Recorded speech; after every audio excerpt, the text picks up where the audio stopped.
Hi dear student, मैं आपकी Gauri ma'am Gauri steno word में आप सभी का स्वागत करती हूँ। मैं इस प्लेटफॉर्म पर हिंदी इंग्लिश डिक्टेशन की स्पीड प्रैक्टिस क्रमवार तरीके से करा रही हूँ, जो आपके सभी स्टेनो एग्ज़ाम के लिए बहुत ही महत्वपूर्ण है।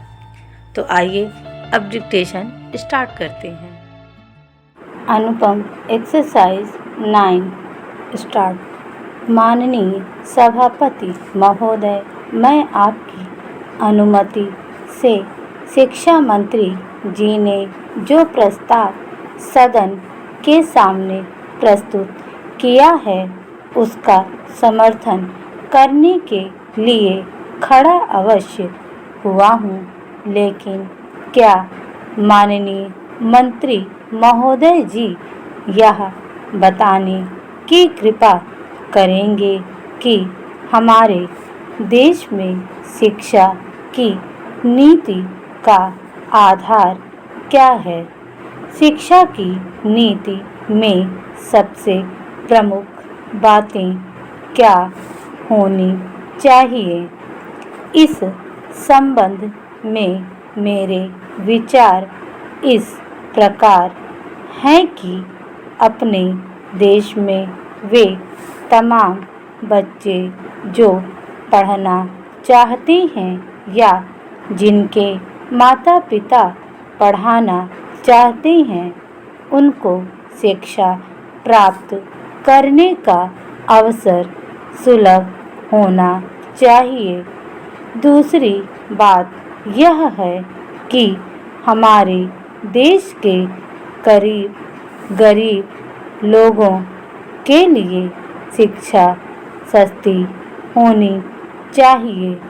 और तीसरी बात यह है कि शिक्षा मिलने के बाद इस बात की गारंटी होनी चाहिए कि जो लोग पढ़ लिख कर निकलें उनको किसी न किसी काम में लगाया जा सके।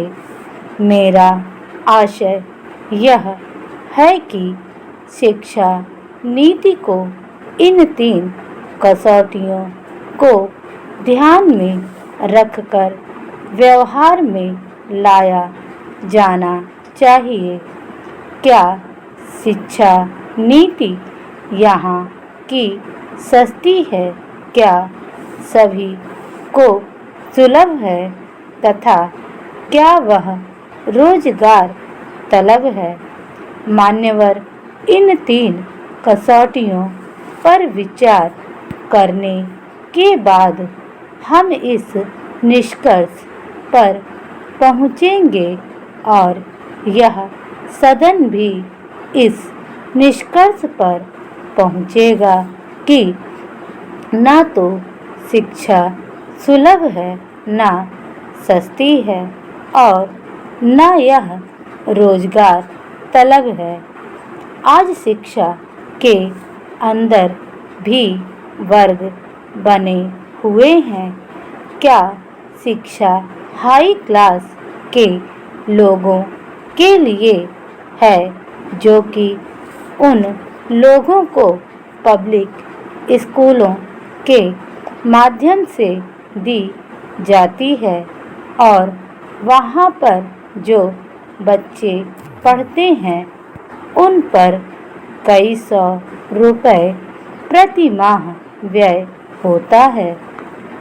दूसरी शिक्षा कॉमन विद्यार्थियों के लिए है, साधारण विद्यार्थियों के लिए है। साधारण विद्यार्थियों का अर्थ है गांवों के गरीब बच्चे, जहां स्कूल में टाट पट्टी भी नहीं तथा बैठने के लिए भवन भी नहीं है।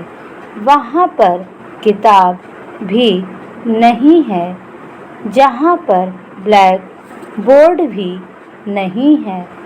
इसके अतिरिक्त इसमें से कुछ ऐसे स्कूल भी हैं जहाँ यदि जगह है तो वहाँ मास्टर नहीं है। इस प्रकार यहाँ शिक्षा की यह दशा कर दी गई है।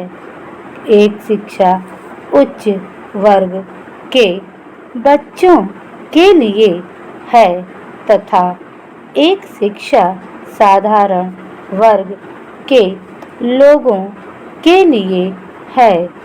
इस तरह शिक्षा के क्षेत्र में हमारे देश तथा प्रदेश में जो अन्याय हो रहा है, यह बात हमारे सामने कई वर्षों से चली आ रही है।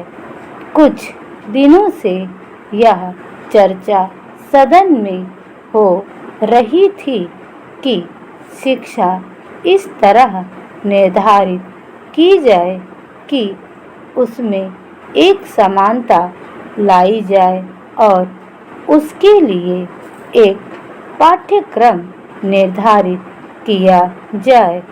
स्टॉप।